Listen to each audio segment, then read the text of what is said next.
We're heading back to court now. What's the matter?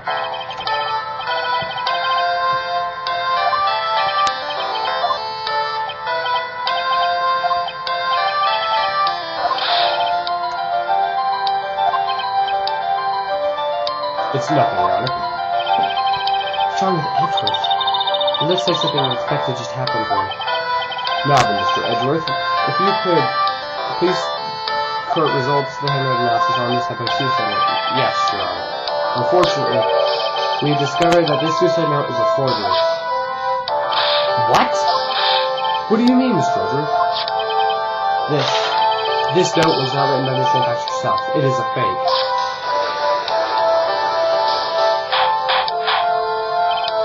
Order! Mr. Edgeworth, would you care to explain what is going on? If this is not written by Miss St. Patrick, then who wrote it?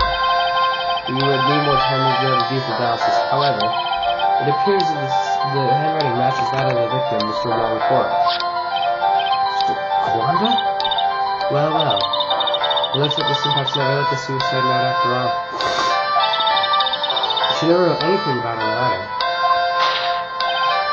However, Your Honor, even though the suicide note is indeed a fake, Mr. Ngard could not have known that sort of fact remained unchanged.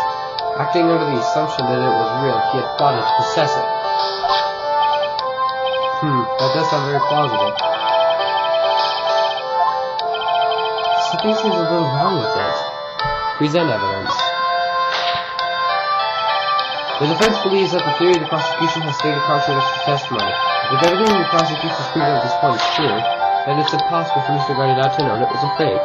His security cam, the spy camera, he would have seen it. What is this little item called again? A video camera, Your Honor, and a very small one, but... Oh, that's right, a camera. You kids and your fancy toys nowadays. Mr. Edgeworth, earlier you claimed that Mr. Ngard knew the existence of this note, because he was spying on the victim. Isn't that right? If that were true, then the Sister Ngard would have known that the victim had forged the note. So the defendant knew the suicide note was a fake. And if that's true, then the situation has suddenly changed in a very dramatic way. Exactly, Your Honor. The prosecution's theory is what Mr. Ngard's motive for murder was. It has suddenly disappeared into thin air. But, Your Honor, it's not as if Edgard monitored Korda for 24 hours a day. Perhaps the victim wrote the note in a place which Edgard didn't know of. Well, right back at you, Mr. Edgeworth. Why didn't you show some proof the victim made forgery at some unknown place?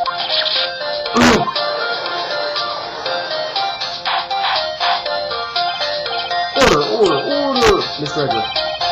It looks like this item. It is the dug in his own grave. As I figured. Huh? As you figured? As I figured, it came down to this after all. Mr. Edgeworth, you are not making any sense. When I heard the results of the handwriting analysis, I thought this might happen. The question is, what next? What next? Question mark. If the prosecution can't prove Mr. Ngard's motive through the evidence, then they must prove it from another angle. Well, I agree with you there.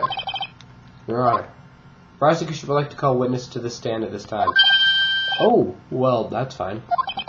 However, this witness is a little unusual. Edgar stuttering? This is not like him at all. Unusual? Well, what sort of witness is the person, Mr. Edgeworth? This witness is one who perfectly fit the answer once and for all the question of who was it that hired Shelley to commit the murder? That's impossible. Who in the... No such person exists who can answer the question with such certainty. Yes, Mr. Edgeworth, who is this witness?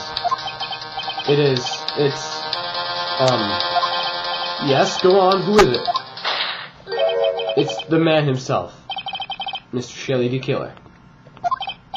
Oh, Mr. D. Killer. Wait, Shelley D. Killer? You mean the killer? I mean the assassin? Yes, Your Honor. He's coming here? To the witness stand? Well, yes, in a manner of speaking. I recognize that this is very unusual circumstance, so I ask for your permission. Well, Mr. Wright? Yes? Is this alright with you? Do I have a choice here? Can't really do much. I'll just try it out. Defense has no objections, Your Honor. I wonder if we really wanted to do this. Very well then, the prosecution calls our witness to the stand. Edgeworth. Is there no other way left to us? Now the witness. Your name and your occupation, please. Very good, sir. My name is Shirley DeKiller, and I'm a professional assassin. I say, what is going on here? Your Honor, how can you remain so calm, and what is this meaning of a two-way radio? Actually, Your Honor, it was delivered to me just now, and it came with a condition. As long as we do not trace its source, Mr. DeKiller will testify to this court. So this would be what the phone call about earlier was about. Oh no, this will not do. I can't allow him in my court. This is my court. First of all, we can't even be sure this is really Mr. DeKiller himself. Witness, please present some sort of proof that you're in fact Shirley DeKiller. I understand. Please wait a second. I'm so hungry. Maya! Maya! A voice. Mr. Wright, can you confirm anything from this? The defense has no objections to this person. We are satisfied that this man is indeed Shirley DeKiller. It looks like we've run into yet another unexpected turn of events. Well, it doesn't seem like we have too many choices under the circumstances, so... Now then, witness. There's one thing I'd like to confirm before we speak of anything else. And what would that be? At the request of a client, you killed Mr. Longporta. Is this correct? It is as you dare say. I did indeed kill Mr. Corda. Now that we have answered that, let's move on to the name of your client. Very well. This is all just a bad dream. Yes, that's it, a bad dream. Shirley DeKiller. What is he going to say? About my client. There's something I must first state. To an assassin, nothing is more important than the trust between the client and himself. And that is the reason I'm here today in the witness stand. It is my wish you grasp counsel before I give the name of my client. That's it. Be mocking us. Excuse me. Well, he appears to be your enemy, Your Honor. Mr. Keller is only stating the truth. He's no hypocrite. He has always stood by this one belief. You mean about this trust between his clients and himself thing?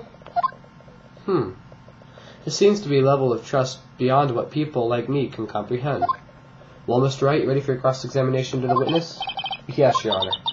There's no way to know what's coming next, so stay cool and collected, Phoenix. About my client. This one took me a while to figure out.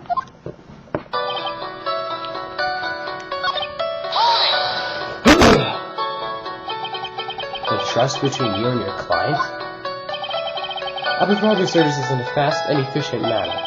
In exchange, I trust that my clients are discreet about me and my identity.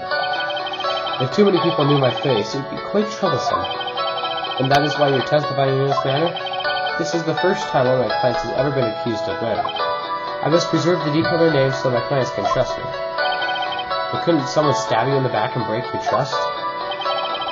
This has never happened before, but if it ever did... Yes?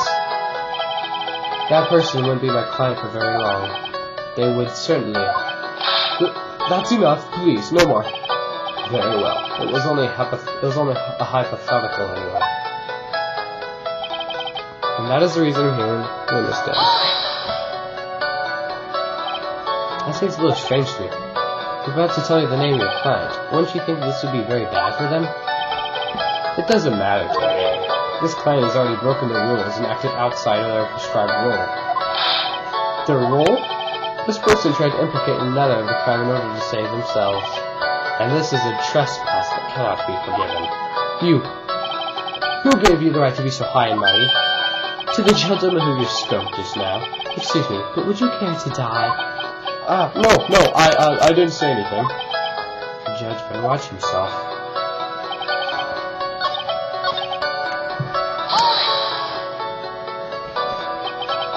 The trust between you and your client? I provide my service fast if it should matter. I know what to do. You said your client already broken the rules.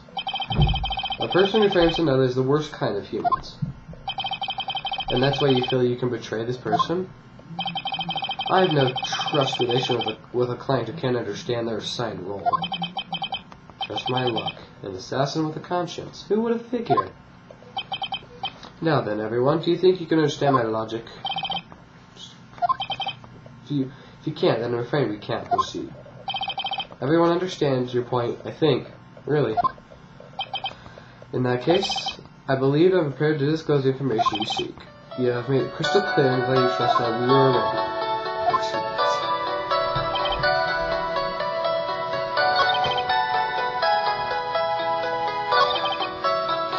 Okay, hold on.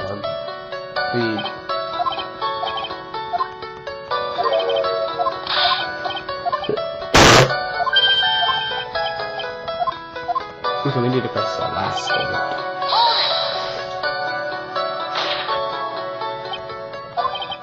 What is it? Now I can't bring myself to ask the client's name.